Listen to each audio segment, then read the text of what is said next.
I have the honor now, and it truly is an honor, to introduce our keynote speaker, Mary Kit McNee, and she'll be talking to us about Secure Act 2.0 and 1.0.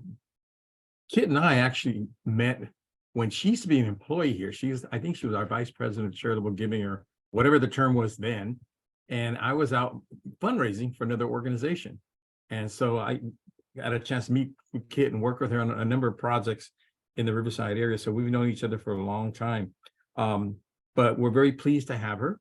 She's been with Morgan Stanley as financial advisor since 2013. And she also, prior to that, she worked with Merrill Lynch Wealth Management 9 years and served as a director of gift planning for the foundation here. And she is a graduate of the University of Minnesota St. Carlson School of Management, earned her Certified Specialist in Planned Giving from the California State University in Long Beach, American Institute of Philanthropy in 2001, became a certified financial planner and accredited estate planner in 2013, and became a qualified plan financial consultant in 2022. The other things that she does besides that, and getting all of these certifications, is she also serves on the board of directors of St. Barnabas Senior Services, and has served for many years, again, being connected to the nonprofit sector.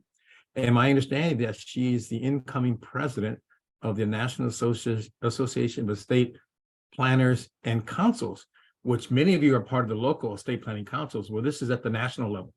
And Kit will probably make a mention of that as she presents her information. And she's also a member of the local provisors organization. So Kit, I'm going to turn it over to you. Great. Thank you for the kind introduction. And it is delightful to be here and see so many longtime friends. And it is an honor to be still connected with the Inland Empire Community Foundation. My passion is still doing philanthropy. I do need to tell you how excited I am about joining the Envision Group. It's been a goal of mine to join a team for the last 13 years and to really focus on the financial planning. And Lior and Michael and Sean and Brendan are giving me the opportunity to do that and to share all the stuff I've learned. But it started at the Community Foundation is where it started. So Paula was there before I was, so we can go back and tell some stories about where it came from. So I'm not going to share my screen. I'm not sure who from the foundation is going to be able to share my screen or share the slides. There we go. This is what you need to know about the Secure Act. But before I begin into that, what I'm going to do is I am going to give a plug for the Inland Empire Estate Planning Seminar. It's being held Wednesday, November 1st, right in the Riverside Convention Center. It runs from 1 to 6 p.m. With a social gathering afterwards. We have some amazing speakers coming, including Reynolds Cafferata, David Bowden, Elizabeth Bowden, Brad Cushion, and Jacqueline Yu. I hope you can come. It's an amazing way to get 4 or 5 hours of continuing education credit and to get to see some of our good friends. The date is November 1st. Okay, there should be postcards going up, and I know that Jose has more information. If you can go forward one slide, please. The other conference I want to plug is the 60th annual NAPEC conference. It is an amazing conference. There are people sitting in the Zoom room right now who have been there several times. It's all Joanna Averett's fault that I've gotten involved with the National Association. This is an amazing conference. We have some of the best speakers from around the country. We're staying at a beautiful resort, and I promise if you come, I will buy drinks. Because I will be there all week. Next slide. You heard her, she's buying drinks. There you go. It doesn't happen all the time. So we're going to go through Secure Act 1 and Secure Act 2. We're going to talk about how it affects businesses and how it affects individuals. What I want you to know is there is a ton of things that have changed. And it is important for those of us who are advising high net worth individuals to know and understand what all these changes are. Next slide, please. So what we need to know is the state of retirement in the US, okay? 55% of the adult population participates in a workplace retirement plan.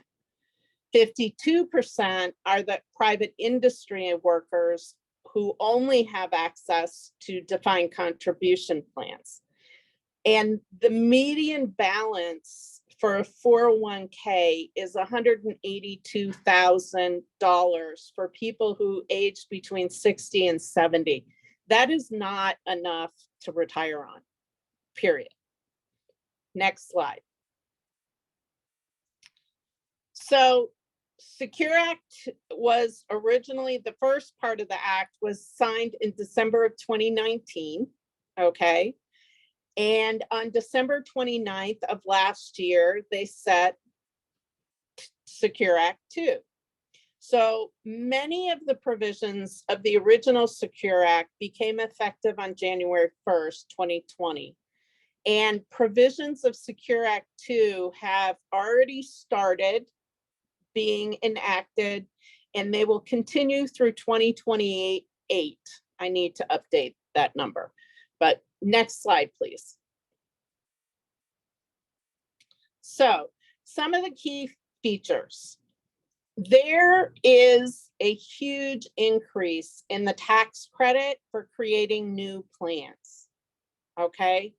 So if you have business owners who are currently not sponsoring a plan, they can get some incredible credits, which we'll go into a little bit more detail. The other thing is that the rules and the notice requirements have declined. Can you believe this? They've been simplified, and there are huge changes in the requirements for RMDs. The other thing that's changed is there are changes in the employee eligibility requirements, particularly for part-time employees. Next slide, please. So how does this affect businesses? Next slide. So the tax credits, which improved, they improved starting in December 31, 2019.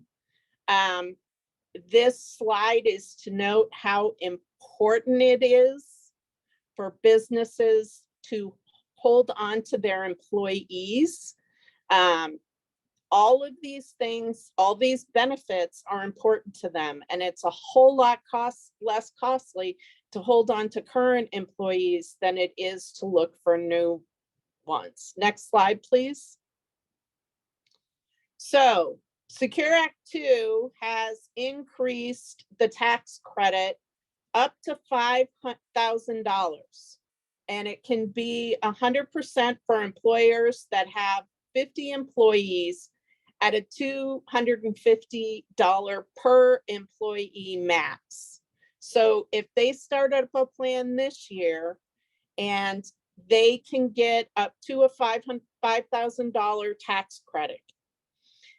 If they have, they can also get included in that a credit for $1,000 contributions with wages that do not exceed $100,000. So for their lower income employees, they can get, for the employer contributions, another credit. The full credit is for smaller employers, less than 50 employees. It does get phased out. I need to do a typo correction of 51. It's supposed to be 51, not 550, to 100 employees. Deferrals made by the tax return due date. That is a huge, huge change. Okay. It used to be that all your deferrals needed to be made by year end, except for the profit sharing. Now they may be made by the tax return due date. So for most people, if they got an extension that isn't till October 15th, and automatic enrollment will start at 3%, and it will be a mandatory part of most plans. Next slide. So some of the provisions is they are going to have expanded opportunities for small employers to join multiple employer plans. Why does this matter?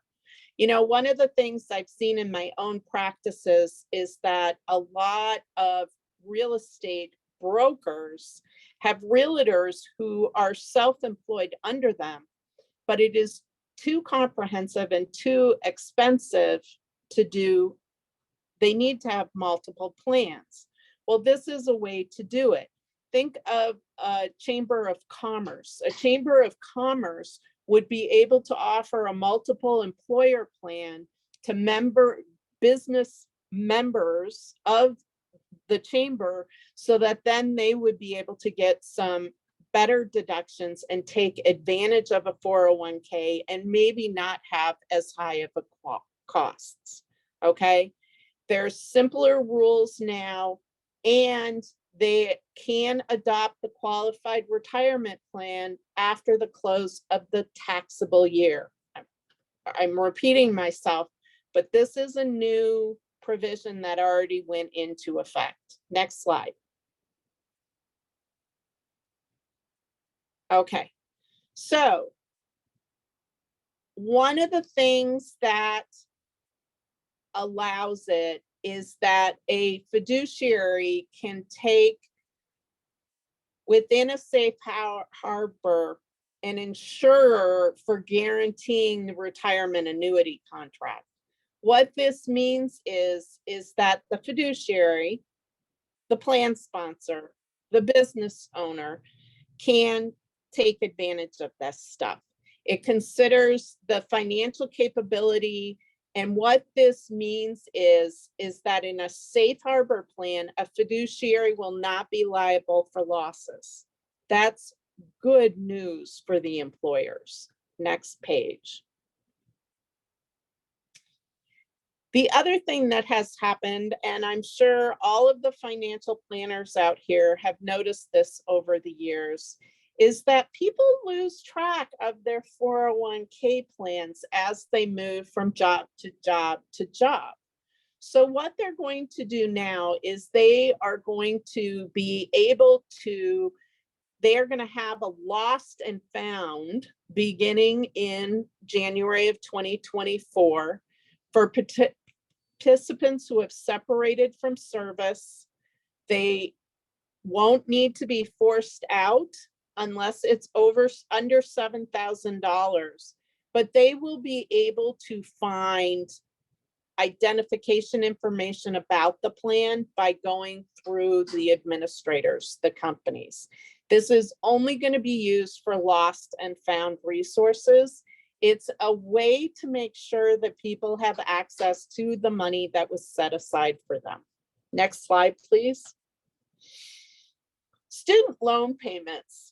I thought this was great. Effective January 2024, a plan sponsor may elect to provide matching contributions on qualified student loan payments. Now, it's going to be at a rate of current matching contributions. The employer doesn't need to do this. It's going to have the same vesting schedules. All employees will be eligible for this, okay? It can't exceed the current elective deferrals, and the loans must be for higher education. The employee is going to have to show some proof, but why this is important is So many parents end up taking plan money out of their 401ks to help pay for student loans, to help pay for college education. This is a way to get their matches going towards the loan. And it's a way to just help with the student loan debt crisis. Next slide, please. The other thing that plans will be able to offer the sponsors are small incentives. So they could give a $25 gift card if you sign up to participate. This gift would be taxable income, and it can't be paid with plan assets. Why would you want to do it as an employer? Because the more people you have participating, the better all of the testing requirements will turn out when there are more participants, which means the higher paid employees will be able to contribute more. Next slide. Changes in eligibility. This is where it will help part-time workers. So it used to be that 1,000 hours was the magic number to have people participate. Now it is at least 500 hours of service. Those will be eligible in 3 consecutive 12-month periods. This will begin to plan beginning after December 31, 2020, and beginning in January 1, 2025, part-time employers will only need to complete service 500 hours in 2 years. So it's changing. They are making 401ks more employees can now participate in these. Next slide.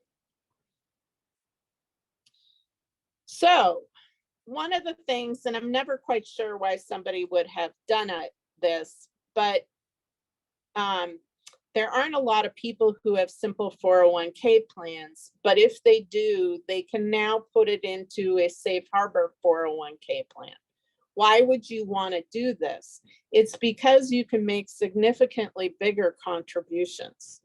So an employer may be able to make contributions of up to $66,000 or $73,500 with a catch-up. The catch-up contributions are more than double in a 401k than what you can do in a simple. And it's a way to set aside more for retirement. And now Roth contributions are also available, which a lot of younger employees are taking advantage of. Next slide, please. One of the things that I learned about when I started attending presentations was this idea of family attribution in community property states. What does that mean? If you have spouses, 2 people married, they each are running their own businesses, okay? For example, a husband owns a veterinary practice. His income is about $150,000. The wife owns a surgical medical practice, with her income being at about $500,000. It used to be that those 2 plans with those 2 businesses would be looked at as being one entire plan. Okay? They're not going to do that anymore. Okay? And this started the day it was enacted. So it applies for 2022. It means that each plan will run on its own merits. Income restrictions, testing, everything will be done on its own merits and its own set of employees. And that will work as a huge advantage for the larger business. This can also be put into effect in community property states if you have a minor child with a business. It needs to be separate and unrelated. Next slide. The other thing that happened is that effective in 2027, There will be a credit for employees who make contributions based on their income. It will now be a tax refund. It will be a way for the government to help match contributions into an IRA or retirement plan. That's where the savings needs to be put. It will be either 50% of contributions up to $2,000, and the matches phase out on wage earners above 25.5 or 41,000 for joint filers. Next page. Qualified plan amendments. Many qualified retirement plans are going to need to be amended. What this means is that it needs to be set up for it needs to be done. It will be reducing the penalties beginning in December 31st, 2022. The amendments that result will be for the previous plan year. And these need to be taken by the employer tax return date of 2024. Okay. Next slide. So these are a couple of extra things. There's going to be more windows of opportunity for corrections of sponsored retirement plans. We don't have enough guidance from the Treasury yet. The mandatory force out limit has been increased to $7,000 from $5,000. And there will be the allowed $1,000 emergency distribution that can be repaid in 3 years with no 10% penalty. Okay, you can do it once a year. And there will be also optional emergency savings. 403B plans may offer collective investments independently. And the cool part is overpayments, which do happen, will not be recouped from retirees anymore. It used to be that they would go after the retirees if they over contributed. Next page. 457 plans can change their deferral rate changes now at any time. Didn't used to be able to do it. The employer matches are permitted for all of the plans, 403B, government 457s. One of the big things they're going to have is the birth or adoption distributions will be repaid within 3 years, and that will avoid a penalty. If you have suffered domestic abuse, you can take out up to $10,000. All of these things on this list are for the are things that need to be put in as amendment, okay, to the plan. Next slide, please. So how do these Secure Acts affect individuals? Next slide. Cruising along here. Individual retirement account changes. There will be a lower penalty if a RMD was not taken. Okay, significantly lower. They have maintained the qualified charitable distributions at age 70 and a half. This is an important planning tool we have for our clients. I can't tell you how many of my clients will come to me and say, I don't need to take something out of my retirement plan this year. I don't want to pay the income tax. A qualified charitable distribution can take the place of all the gifts and then some of gifts they would make to a variety of charities, and to be able to sorry, they're setting up lunch in the room I'm in. it is a way to make charitable contributions and not increase your income. The reason this is a big deal is because IRAs now have to be sent out, have to be distributed within 10 years for anyone who is a beneficiary who is not a spouse. That's the basic rule. And so it could be that starting to get some of the retirement assets out as qualified distributions would be a good thing. Okay. RMDs for Roth accounts won't be required during the life of the first beneficiary.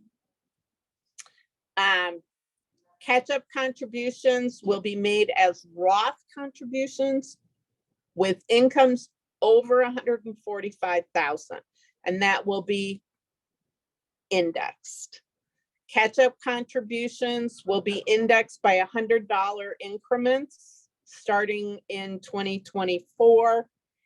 And the catch-up for people who are age 60 to 63, which I'm going to miss, it is going to be increased up to $10,000. So for 4 years, you would be able to get an extra $10,000 a year in. Next slide, please. One of the cool things that I think will be a wonderful planning opportunity is the 529 plans are going to be continue. Okay. They have made clear that this includes almost any type of educational expense, and they can do up to $10,000 they can take out of a 529 plan to pay principal or interest on a loan. Okay. These were from the original Secure Act. Okay. Next slide, please. The other thing that I think will make a lot of owners or the people who sponsor these plans, whether it's for their children, grandchildren, nieces, and nephews, is they will be able, beginning next year, to roll up up to 35,000 into a Roth IRA for the same beneficiary, as long as the plan has been open for 15 years. Now, the good news is most 529 plans have no age limit. So it's something that the money can sit there, it can stay invested until you reach that 15-year mark. Okay? It is a wonderful way to save for college, but the reason this is a big deal is it's a great tool to remove assets from an estate. I give a whole presentation on 529 plans. They're incredible. But can't tell you how many people have come to me and said, well, what if he gets a scholarship or goes to one of the military academies for college, and they don't use the money? The answer is a portion of the balance up to $35,000 will be able to be converted to a Roth IRA. Next page. Required distributions have changed. Starting this year, if you are 72, you do not have to take an RMD. If you are 73, you will. And starting in 2025, that age will be increased to age 75, which includes me. So I will not have to take a distribution from my accounts until I'm 75. This is a must. It doesn't mean that you have to wait that long, okay? And it will not affect the qualified charitable distribution, okay? I encourage clients, if they make charitable gifts, use a qualified charitable distribution. I know our firm now has a one-page document where you can make a list of all your favorite charities with their address, and we can take a verbal authorization over the phone once that is signed. Next page, please. So the Build Back Better Act also enacted some new rules for retirement plans that are over $10 million, okay? And there are some people who have plans of this size, okay? The big deal is that they will need to take out, when their RMDs start, they are gonna need to get their account under $10 million by taking 50% of the value. So let's say I've got a $15 million IRA. I am going to have to take an RMD with $2.5 million to get it closer to that $10 million mark. In a Roth accounts over 20 million, they'll need to take distributions of 100% of the excess value. They will need to do it all in one fell swoop. And they will not be able to make additional contributions. This actually goes into effect in 2028. However, it is something to pay attention to if you have clients with very large retirement plan assets. This will only be required for people with an income of over 400,000 or joint income over 450. No after-tax Roth contributions for those income earners after December 2021. And there will no longer be conversion of pre-tax Roths if income is above that $400,000 or $450,000 income. So some of those easy switches for clients from taxable IRA distributions to non-taxable are changing. You want to be aware of it. Next slide, please.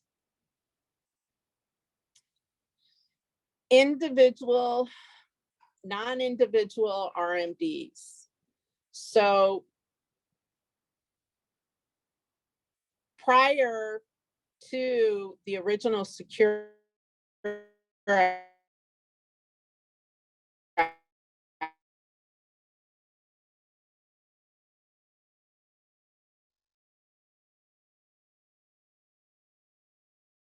Act, okay, and they changed. We lost you for about 30 seconds. And they years speak here. Oh, I'm sorry. I'm not even seeing my thing go up or down, my Wi-Fi. Yeah. So I didn't know. Sorry, I'm We back. lost you. Okay, hi, thank you.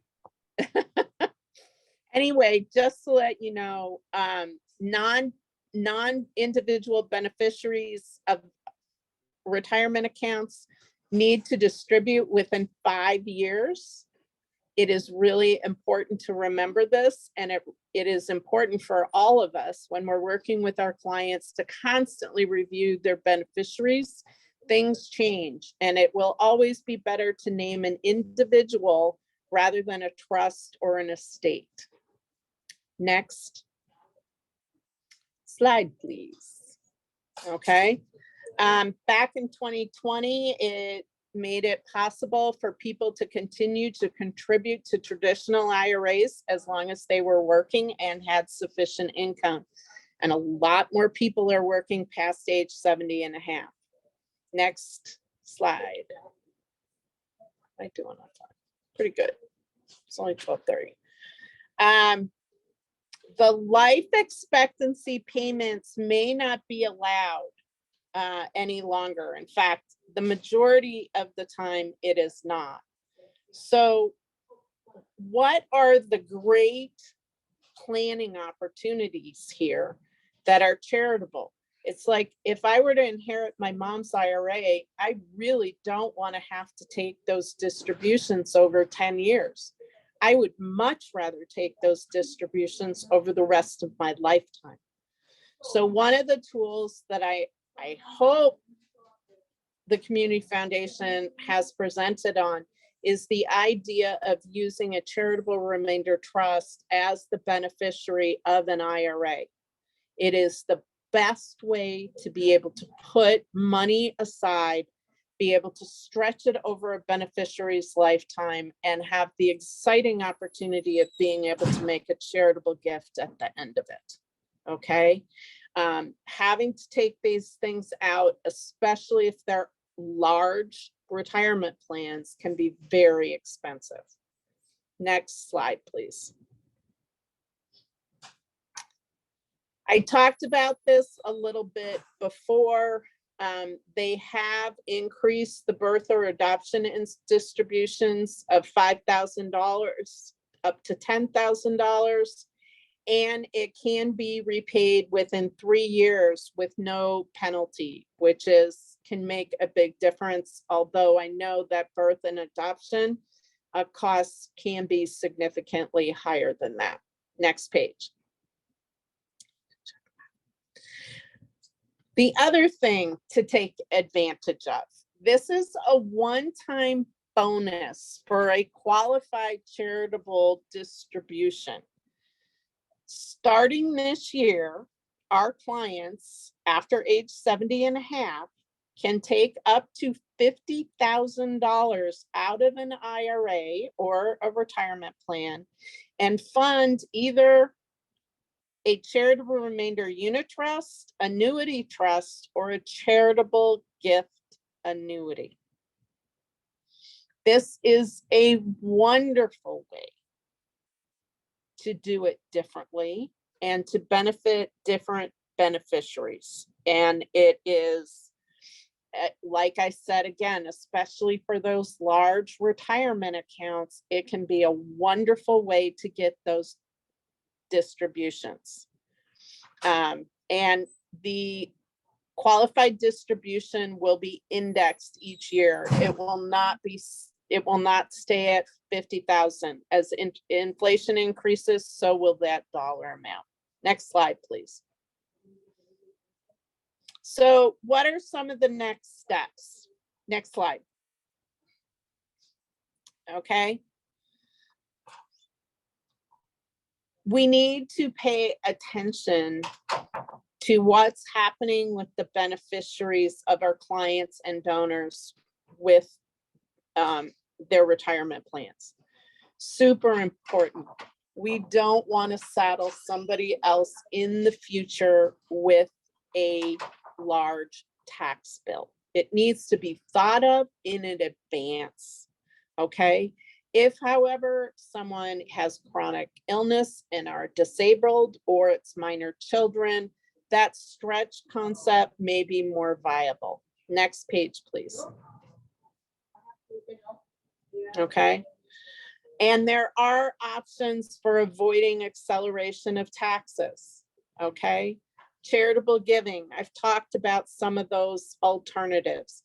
Giving qualified charitable distributions after age 70 and a half. It is a wonderful, easy way, and no income is added to a tax return. And they're so easy to do right now. Looking at Roth conversions or starting Roth contributions, especially if some of the plans are getting larger. One of the things I've noticed with my clients is that more and more of my clients, most of their assets are in their retirement plan. They're not liquid. And lastly, looking at irrevocable life insurance trusts. These are an amazing way to get money out of estates and to be able to pass on a legacy to your families. Next page.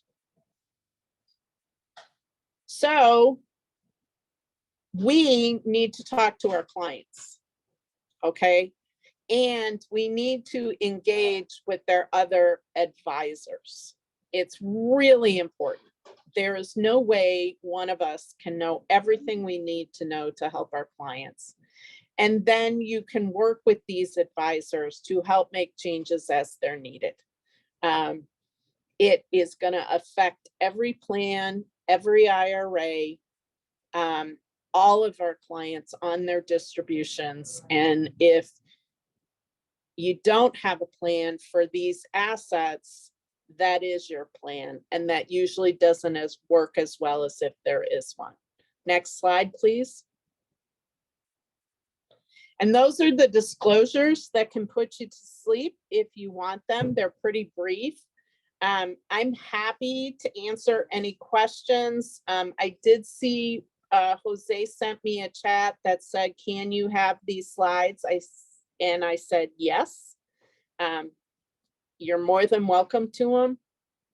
This is information I gleaned from my firm, but also from other presentations I've sat in on. So I hope you found this valuable. These are some great planning tools, and though I'm telling you, those qualified charitable distributions are like found money, and not enough people are using them. And it can change somebody's tax bracket if they're in that one of those sweet spots. And that can be a big deal, especially when someone has a spouse die and they all of a sudden become single filers. Makes a big difference. So anyway, thank you for this opportunity. It's been a lot of fun, and yeah, anything I can help with. Thank you, Kit. We have about 10 minutes for questions, because a lot of the things you presented today, a lot of the changes in both the new ones with 2.0 and 1.0 from the previous Secure Act, I thought were very thought-provoking, and also a lot of it is very complex in some ways. So I have a feeling that there may be questions out there, and please ask your questions. If Kit's not able to answer, we have other people in the group that might be able to answer your question as well. We've got some great resources here, so I would take care of it. Kit, can you hear me? Brennan, go ahead and ask your question. There, wrong spot. I will. Kit, this is Yeah. this is Joe Wallach. Hi, Joe. Aloha. Aloha. Excellent presentation. Thank you.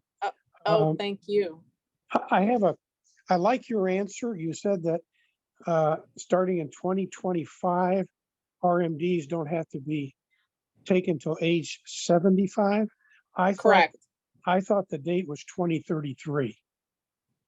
No, it's 2025. It will increase.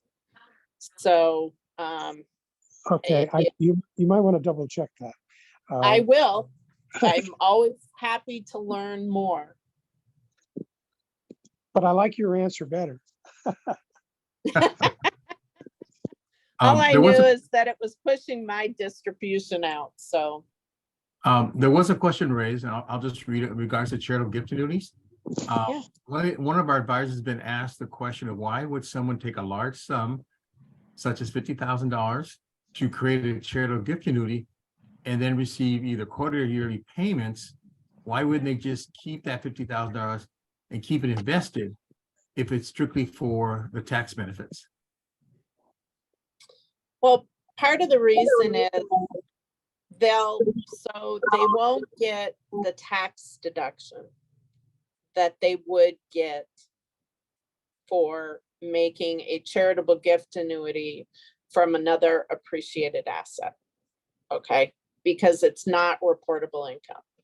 But one of the cool things about a charitable gift annuity is because the payments are based upon life expectancy, they are usually significantly higher than what they are on more traditional annuities or in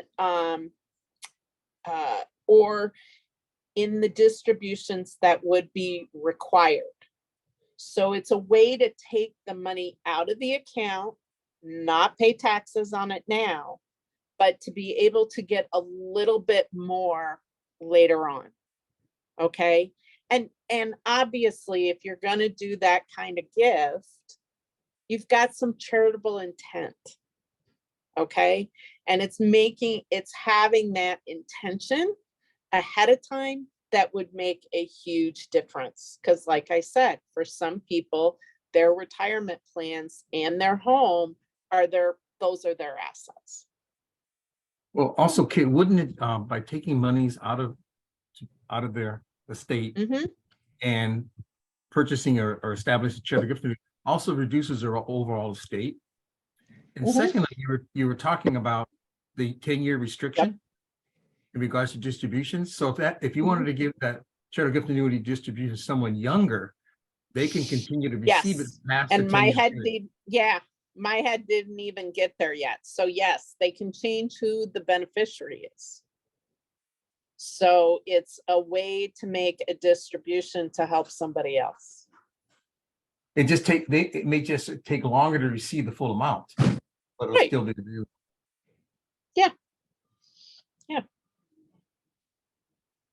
Yeah, for those of you who may not know, the Community Foundation does have a license to offer charitable gift annuities, and we do work with many of the advisors here in regards to working with their clients around charitable gift annuities. And as Kit mentioned, the Secure Act 2.0 does provide a one-time provision to shift $50,000 to a charitable gift annuity. I think it's for this year. Is it this year, Kit? If I remember correctly? Yeah, For it 1 year. started this year, and they're a one-time thing you can take advantage of. Emily, I see your hand is up. Hi, thanks.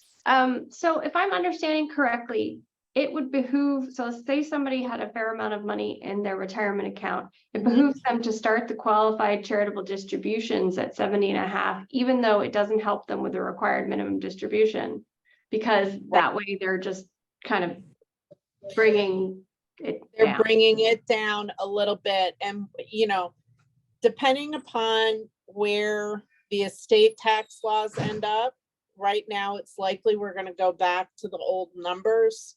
What I've heard is that will be indexed, so the number somewhere around 7 million will be the exclusion. For families who have assets above that $7 million mark, or individuals, getting things under that benchmark can make planning going forward a whole lot easier. Do you want to highlight what the current estate tax exemptions are versus what they may become in 2025? So on an individual basis, the estate tax exemption is basically just under $13 million. For married, just under 26 million. They're going to go down to 7 million. What I will tell you is my mother has nowhere near $13 million in assets. But you know what? She's a lot closer to that $7 million mark. And if it was going to go down to the actual 5, we would need to get some ducks in a row just to make sure. And so, and especially, my mom doesn't live in California, but especially in the state of California, when you look at the value of homes, it's incredible. So whatever you can start, and especially if they're going to make gifts anyway. Okay, so why not make them and not have to record the income, get the money out of the estate? And you're going to help the Inland Empire a whole lot by giving it to the Community Foundation. You can start that donor, you can start a fund. It might not be a donor advised fund per se, but it can be a fund that you set up a pretty specific purpose for. Thank you, Kit. Any other questions? I think again, Terry has her hand up. Yeah. I just had a question because I'm not familiar with this. On an estate, who is the beneficiary of an IRA? I was not aware of I was aware of the 5-year rule, but I wasn't aware of the rule based on the decedent's life expectancy if RMD has already begun. Could you elaborate on that? I need to read up on that. So there's been a rule that if the RMDs have already started, which means they died before age 72 or after age 72 or 70 and a half, whatever, that the payments used to be able to be made over their life, that the original individual's life expectancy. Right. Okay. So like, think of my mom, she's 87. her life expectancy might be 10, 12 years. So the distributions will have to be bigger than what it used to be done. Is the distributions will, if I was the beneficiary, would have been based on my life. But so if a trust is the beneficiary, And if the trust is the That's- beneficiary, they're Mhm. gonna be on the 5-rule plan, 5-year plan. Unless there's language in it. oh, okay, going back to that slide, I thought that slide said, if the RMD had started, and then it was based on the decedent's life. So that's where I wanted clarification. I'm Yeah, that's clear what on the that. rule was. Okay, It's that's not what the gonna rule is. be That that was, way anymore. That's what the rule was. okay, I didn't pick that up from that slide. Okay, I get it. Thank you. Yeah, and it used to be, and the only reason it would be different is when it's a spouse. Sure, Don, we're just talking estate, none of the other rules. Yeah. So Kit, would you want to highlight again the new rule you're talking about for the 10-year period? So this is the IRS. Basically, Secure Act 2 has some provisions that benefit the taxpayer, but really the motivation is to have the IRS get their money sooner, honestly. And so this is, rather than being able to spread something out either on the original participant's lifetime or on the beneficiary's lifetime, you now, if it goes to an estate, it goes to a trust or to a charity, although to a charity, it's not a big deal. Those assets, they have to be distributed within 5 years. Right. And one of the things I've learned is that it's pretty amazing to see how long it takes to see some of these estates settled. I mean, I have one where a woman passed away, all her ducks were in a row on December 25th, 2021, and they still have not closed her trust. There was no real estate property. It was all investment assets. I don't know what has taken so long because it's almost all going to charity. And so I don't get it, but it's not for me to decide those things. So 5 years can go pretty fast. And I know that the attorneys in the room here can probably draft language in the trust or in the will that will take care of that. But I don't always, I'd rather see a person named or a charity is my first choice. Yeah. Are there any other questions? Kit? Bob had one. Robert, Okay, I'm not sure Robert. if it's Robert or Bob. I'm sorry. Yes, Robert. Okay, I'm sorry. Okay, no problem, no problem. I have a question. I deal a lot in the special needs community, so I know this 10-year rule is not applicable to someone with special needs. Correct. Yes. But so say someone with special needs is receiving this income, they pass, now the siblings are receiving, now does the 10-year rule begin for the siblings? Yes. Yes, it does. And it depends upon, yeah, how far down the line. And it may also depend upon, you know, whether, you know, they can make the subsequent beneficiary anybody else. It could be a charity after that special needs individual didn't need it. Especially Thank if you. the other family members didn't need the money. Thank you. Mhm.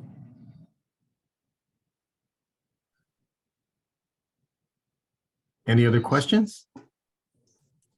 I just wanted to add a little bit. First of all, thank you very much, Kit. That was very informative. And as I mentioned, or Kit mentioned, we are going to make the slides available. So we will email them out to you so you can have those. If you have any questions, please get back to Kit, or you can call our office. We can help answer some of the questions you may have. And this session was recorded. So if any of you are interested in rehearing the presentation, we will notify you of when that taping is available, okay? And Maite, when would that be, do you know?